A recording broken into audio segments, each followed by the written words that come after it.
దేవుడు ఎంత శక్తిమంతుడు మీకు తెలుసా? ఎంత శక్తిమంతుడు దేవుడు. ఐగుప్తులు బాధపరుస్తుంటే బాధ తట్టుకోలేక మొరపెడితే వారి నీతిని బట్టి కాక వారి మొర విని వారి ఎడలో ఉన్న ప్రేమను బట్టి దేవుడు దిగి వచ్చినాడు. అద్భుత కార్యముల ద్వారా విశ్వాసం స్థిరపరిచి బయట తీసుకొచ్చిన తర్వాత ఆ 2 సముద్రం దగ్గరికి వచ్చినారు. వెనక శత్రువు, ముందు సముద్రము కుంగిపోలేదు. ప్రేసులరా కొంచెం శరీరంలో ఉన్నా కనుక జంకారు. మోషే దేవుని వైపు చేతులు ఎత్తాడు. చూడండి, వెంటనే మోషేతో దేవుడు ఏమన్నా అంటే సాగిపోండి. ఎందుకు ఆగిపోయినారు? నేను ఉన్నాను కదా. చూడండి, విశ్వాసం కావాలి. నీకు ఇన్ని కార్యాలు చేసిన దేవుడు నిన్ను ఎక్కడ విడిచిపెట్టు. కానీ ప్రియులారా, దేవుని కార్యములను చూడవాలంటే విధేయత కావాలి. మోషే ప్రార్థన దేవుడు వినటానికి కారణము మోషే సాత్వికుడు. దేవుడు చెప్పాడు, మోషే నా ఇల్లంతటిలో నమ్మకస్తుడు, సాత్వికుడు, ఎక్కడ పెత్తనం చేయాల, నా మాట వినాలని ఎక్కడ చెప్పలేదు. మోషే అందరికి పరిచయం చేసినాడు.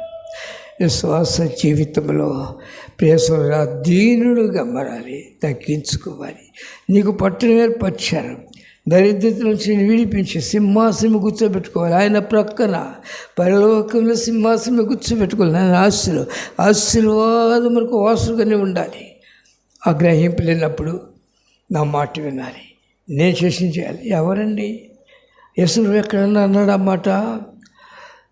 ఆయన దీనుడు, సాత్వికుడు, తగ్గించుకున్నాడు. నిజ క్రైస్తవుడు, దేవుని ఎందుకు విశ్వాసం ఉంచినవాడు.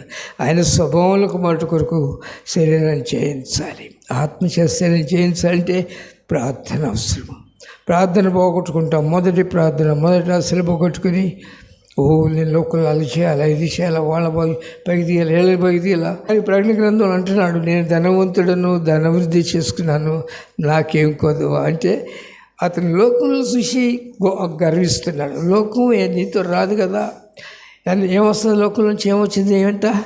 ఏమొస్తుంది చెప్పగలరా? ఏమొచ్చింది? కనీసం ఈ శరీరం వచ్చిందా? దీన్ని ఎంత పోషిస్తున్నాము, ఇదన్నా వస్తుందా? ఇది కూడా రాదు. మరి ఎందుకు గర్వం?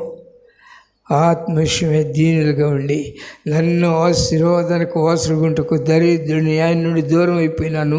నన్ను ప్రేమించారు ప్రభు. ఆయన ఉన్న స్థలములో ఆ యొక్క పట్టణంలో నాకు ఒక ఇల్లు ఏర్పరిచారు. అక్కడ నేను ఉండాలి. ఆయన ప్రేమమడి కనుక, నన్ను దరిద్రం నుంచి విడిపించే దేవుడు కనుక నేను ఆయన మాట వింటాను. ఆయన మాట విన్నప్పుడు ఆయన స్వభావం వస్తుంది. ప్రేసుల వాస్తవముగా ప్రతి మనుష్యుడు కూడా క్రీస్తు యేసుని కలిగిన మనసు కలిగి జీవించాలి. ప్రభువా, మీ స్వరూపం నాకు దయచేయండి. మీరు నన్ను ప్రేమించి రక్షించారు, మీద విశ్వాసం ఉంచినారు. కానీ మీ స్వరూపం లేకపోతే నేను మీ ప్రక్కన కూర్చోలేను. తండ్రి మాట వినకుండా తండ్రి ఆస్తికి ఎవడో హక్కుదారుడు కాడు, గుర్తుపెట్టుకోండి. తండ్రి మీద తిరుగుబాటు చేసి తండ్రిని దుఃఖపరిచిన అని వాడు తండ్రి ఆస్తికి హక్కుదారుడు కాడు. ఇది లోకంలోనే ఉన్నది. మరి పరలోకంలో తండ్రి నీకు ఇచ్చిన ఆస్తి నువ్వు పొందాలంటే ఆయన మాట ప్రకారం జీవించాలి. ఏం చేయాలా? ఆయన స్తుతించాలి, ఆయన గణపరచాలి. ఆయన కార్యములు ఆలోచించేసినట్లయితే, దినదినము స్మరణ చేసినట్లయితే నువ్వు మాటికి లోకంలోకి వెళ్ళవు, కృంగిపోవు. నా తండ్రి ఉన్నాడు, నన్ను ఎక్కడ విడిచిపెట్టడు, సమస్తమైనండి. చూడండి, మరి అక్కడికి వచ్చినప్పుడు, సముద్రం దగ్గరికి వచ్చినప్పుడు మోషే దేవుని వైపు చేతులు ఎత్తింది. మోషే, ఎందుకు ఆగినావు, సాగిపో అన్నాడు. నీతిమంతుడు ప్రార్థన చేస్తే ప్రార్థన దేవుడు వింటాడు. నీవు నీతిని ప్రేమించి లోకాన్ని అసహించుకున్నప్పుడు నీ ప్రార్థన దేవుడు వింటాడు. తప్పక నీ ప్రార్థనకి ఫలితము, జవాబు వస్తుంది. మోషే ప్రార్థన చేస్తున్నారు. వీళ్ళందరూ మోషే మీద సాగునొగుతున్నారు. ఆయన చదువుతున్నారు, వాళ్ళందరూ చదువుతున్నారు, వాళ్ళ మీద తిరుగుబాటు చేయడం చూడండి. వాళ్ళు ఏంటంటున్నారు? ఐగుప్తుల సమాధులు ఇక్కడ తీసుకొచ్చావు, ఇక్కడ చనిపోవటానికి. ఎన్నో మాటలు, రాళ్ళు తీసుకున్నారు కొట్టడానికి. మోషే నోరు తెరవలేదు. మోషే దేవుని వైపు చేతులు, ప్రభువా, మమ్మల్ని కనాను దేశం తీసుకువెళ్ళాలి. ఈ సముద్రం ఉంది, వెనక చేతులు ఉంది, మీరు తప్ప మాకు రక్షకులు లేరు. చేతులెత్తి ప్రార్థన చేస్తుంటే వెంటనే దేవుడు మాట్లాడుతూ ఉన్నాడు. ప్రియ సోదరుడు, ఎంత సంతోషమో. మోషే ఎందుకు ఆగిపోయావా? సాగిపో అంటే అర్థం ఏంటి? నేను లేనా? ఇన్ని కార్యాలు చేయలేదా? ఎందుకు ఆగిపోయావు? రా, నేను నీతోనే ఉన్నాను కదా, మీతో ఉంటానని సెలవు ఇచ్చా కదా, ఎందుకు ఆగిపోయావు? వేసోలరా, మోషకి ఎంత సంతోషమో. వెంటనే మోషే సాగిపోయేటప్పుడు నీ చేతిలో ఉన్న ఆ కర్ర చూపించు అన్నాడు. విశ్వాసము. కర్ర అంటే అది కర్ర కాదు, విశ్వాసము. దేవుడు చేసిన కార్యములు, ఆయన ప్రార్థించులుగా ఆ పొద కాలిపోకుండా పొదలు మంట అవన్నీ జ్ఞాపకం వస్తున్నాయి. విశ్వాసము. దేవుడు అద్భుతములు చేయగలడు. దేవునికి అసాధ్యమైనది లేదు. ఆ విశ్వాసము కర్రతో చూపించంటే నీ విశ్వాసం ఏమైందా? విశ్వాసంతో దేవుని మాటకు లోబడగానే పేసులరాయ ఆ సముద్రంలో అడుగు పెట్టినాడు. ఎవరు అడుగు పెట్టారో తెలుస్తున్నా? ఎవరు పెట్టారు అడుగు? మోషే పెట్టాను అనుకుంటాం, మనం కాదు. మోషేకి ముందు దేవుడు అడుగు పెట్టాడు నేను అనుకుంటున్నాను. మోషే కంటే ముందు దేవుడు అడుగు పెట్టిన మోషే ఒక అదుగుతూ మునిగిపోయేవాడే. కృష్ణానది కదా, అడుగు పెట్టండి చూద్దాము, వెళ్ళవయా అన్నాడు అనుకోండి, వెళ్తావా?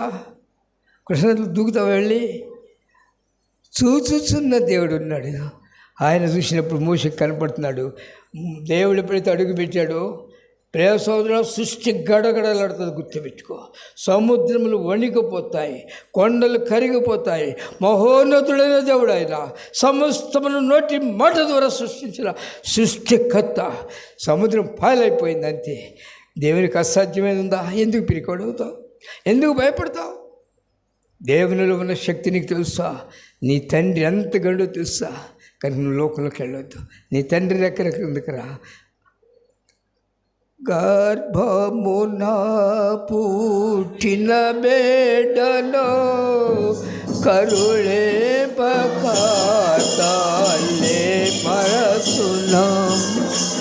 గర్భమున పుట్టిన బిడ్డలో కరుళే పకాతాలే మరసునాం. మరసిన గాని మీరే నడు మరువారు వీరువారు ఎడబాయరు. కరుణ